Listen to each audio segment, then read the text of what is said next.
Hey, we're back. 2 more comics. I look better in this lighting.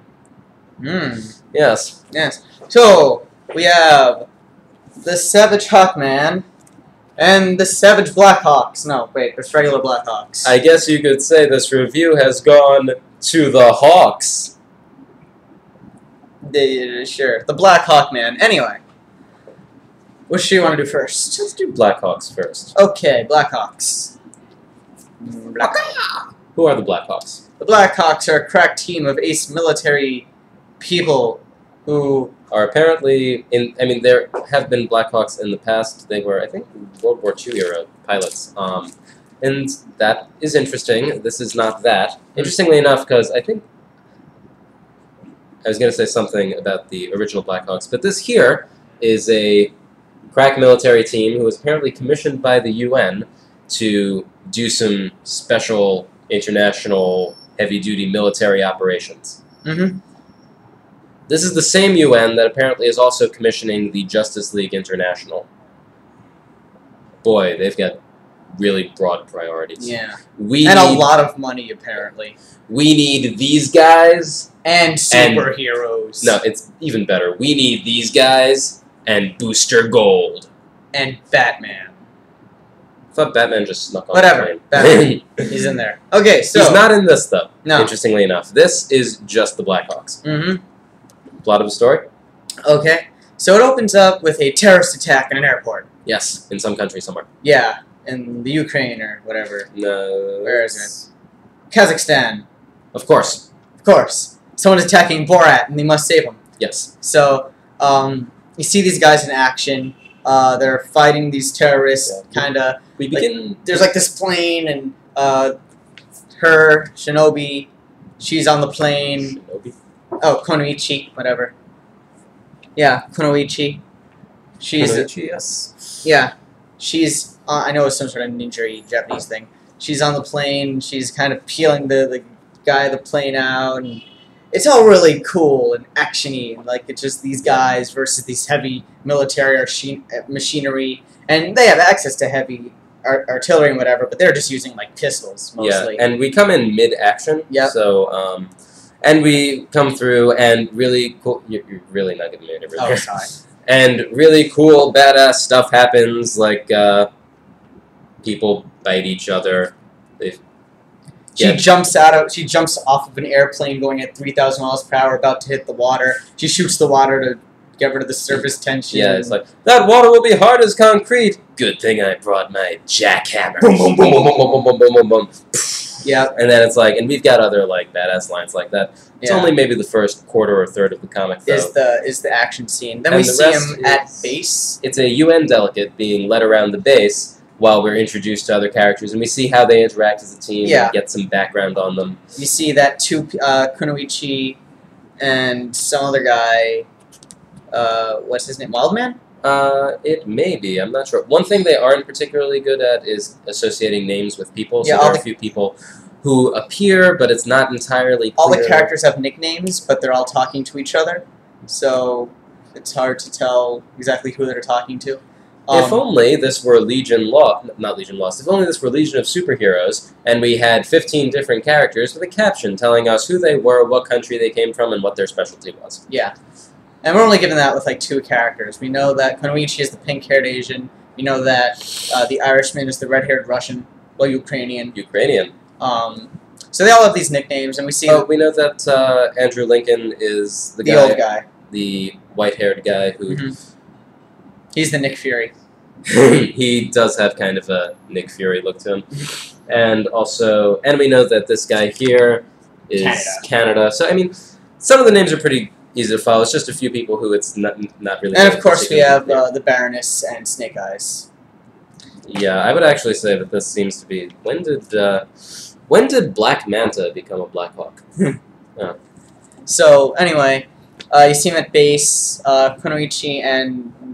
I think it's Wildman, have a kind of fraternization going on. They're having sex. Something like that. And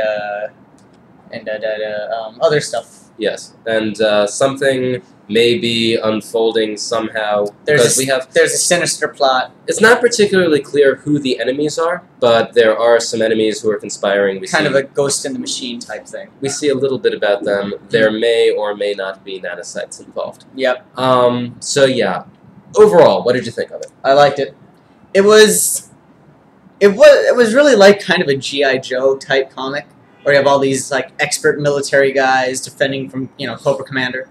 Well, essentially, these terrorist guys. They have all these big machines, even though we don't see them really use them here. But they have all this technologies, and they're all the best at what they do.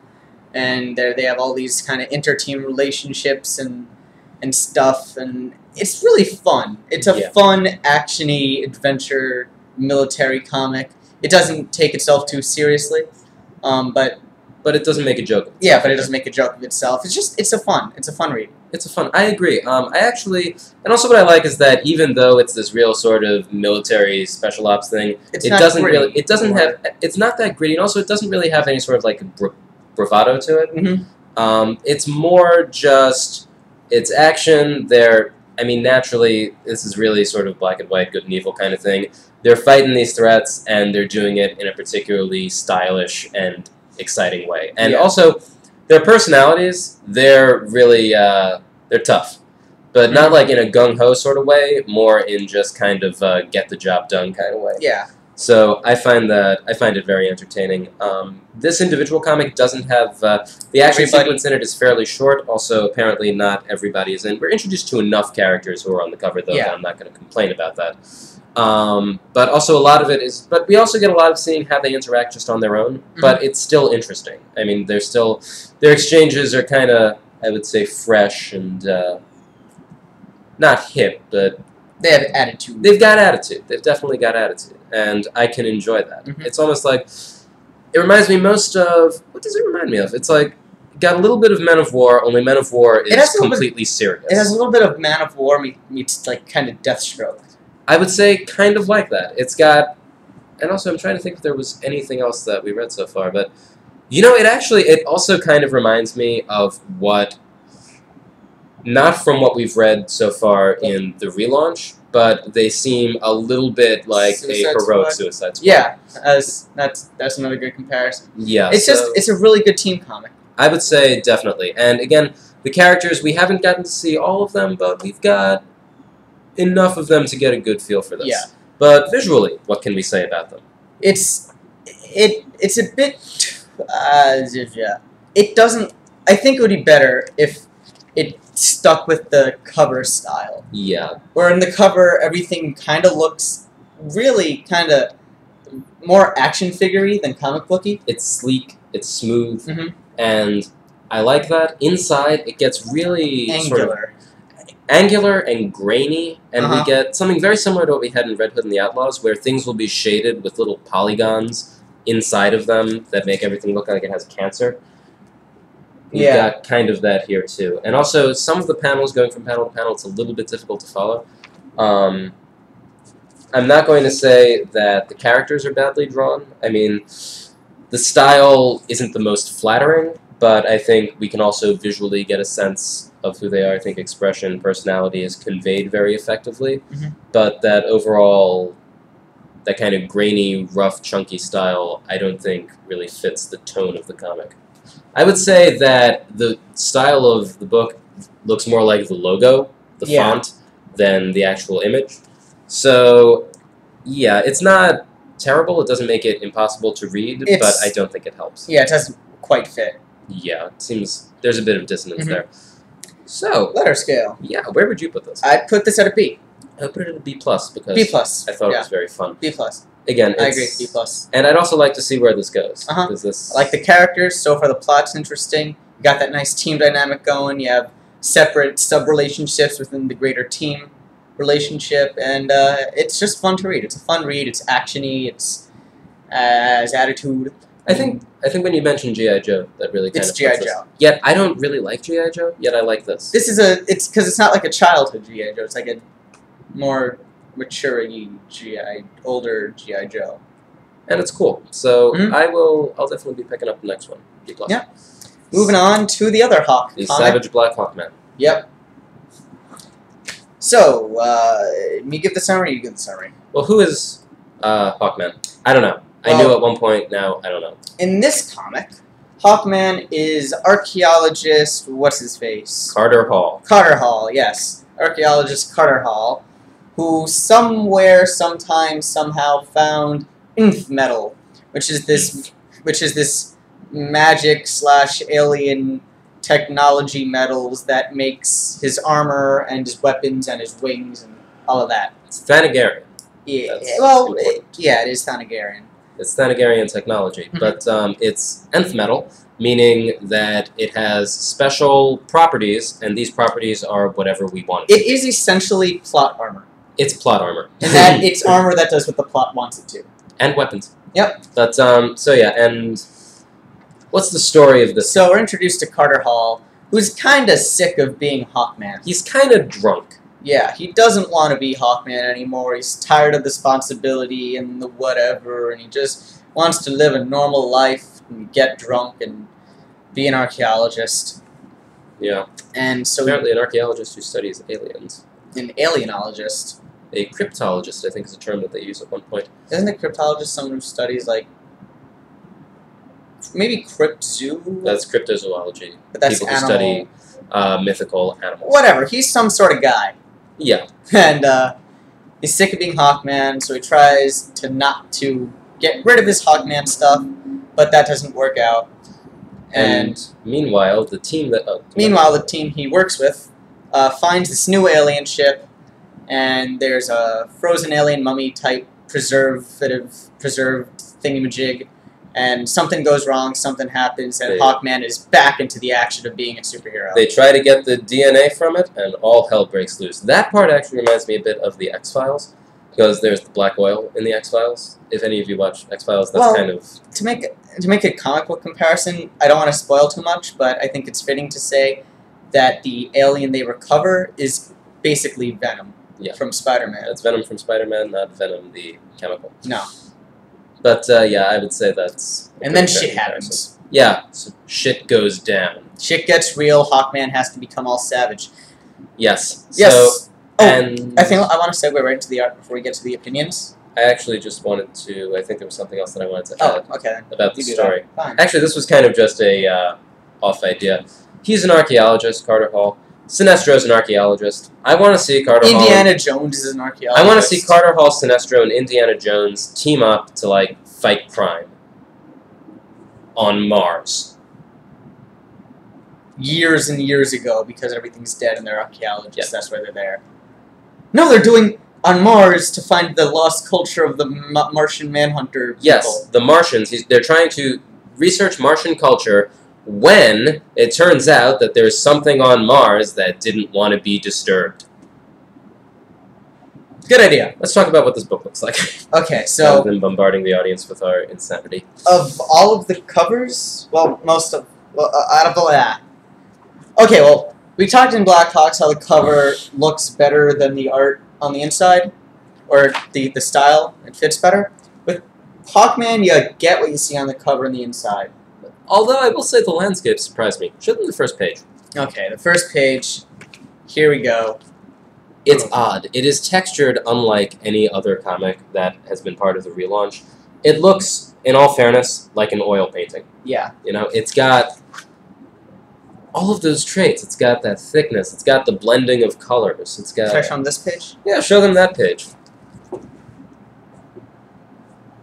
It's all very... It is very oily. Oil on canvas. Mm-hmm. And what mood would you say that evokes? But it is savage. Raw. It's raw, it's savage, it's powerful, it's barbaric, maybe. I wouldn't necessarily say barbaric. Yeah, that's a bit much. But it's powerful. And also just the images that we get. Like, just show them this page. It's kind of... We got some... Like, this is grittier than Black Hawks. Yeah, seriously. And it's not to the point of being grotesque. It's just... It has an element of realism to it. Yeah. It's not...